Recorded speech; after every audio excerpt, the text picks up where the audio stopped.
Hello guys, welcome to a new video. Today I'm going to be showing you some of the most common mistakes being made in game, and I'm going to show you how to avoid these mistakes. There's a list right here of all the mistakes I'm going through and how to solve them or avoid them. So if you're looking for any specific tips, you can just skip through, but if you're trying to improve just as a player, watch the whole video. Let's get straight into it. If you're constantly conceding on counterattacks, it's probably because you're too aggressive on the defensive end. The problem with being too aggressive is that you often leave up these open gaps in the defense. You can see when I go for the slide tackle, I leave up all of the right side, and it's such a difficult situation to defend when he's through. Another problem is if you're using second man pressing too aggressively. I love using the second man pressing, but sometimes you just pull your players out of position, which leaves up these open gaps for their opponent. A tip to help with this is just to use your center mids instead. Your center mids don't get pulled out of position as badly as your center backs, so it's a good tip to use.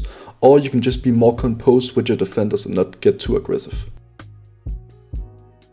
Have you ever played a game where you just feel as if the opponent is reading your mind? He's covering every pass and stopping and intercepting every one of your passes. It's probably because you're too predictable. Good players are always going to cover passing lanes and try to anticipate your next move. So what do you do to stop this?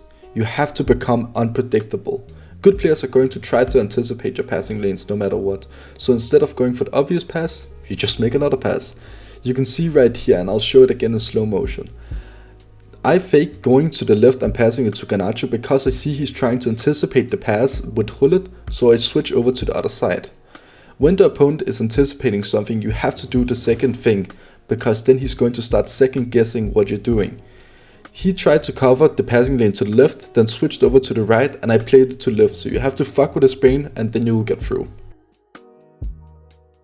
There's nothing more satisfying than beating your opponent with a well-timed skill move, but the problem most players have is that they don't know when to stop. They get past the first player and try to take on the second player and usually ends up just losing the ball.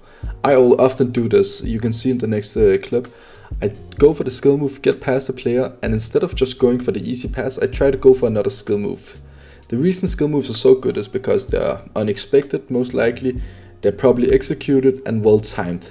This is none of the above, and that's the reason I lost the ball. You can see right here, instead of just finishing the goal, I tried to get very skilly and just ended up losing the ball. Skill moves are best used when you use them one time. You can see right here, I beat my opponent very easily, and then I just pass away. I used the skill move effectively and got away. You can see this in a more aggressive opportunity. I take on the defender, instead of going for another skill move, I just pass it off and instead ended up getting the goal. I must admit, this tip is easier said than done. In some games you're just going to experience something so stupid that you don't even believe it and you just get mad. But you have to try to stay composed because you're just going to lose the mental battle. In the games I lose most of the time, I get mad because I miss a big opportunity or I give away a stupid penalty because of EA's fault, and it's just not going to help you win the game. So I have two tips that will help me, that helps me most of the time. I tell myself to refocus. By telling myself to refocus, I actively tell my brain that I have to focus up and try to keep on playing, even though something dumb has happened. Another tip is trying to take slow and deep breaths, so you get to keep this composure and slow down the time, and it makes you be more comfortable in the situation.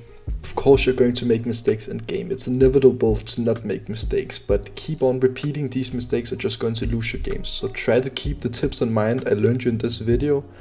Hopefully you liked it. If you did like it, remember to like and subscribe, and as always, I hope you have a good day. Bye bye.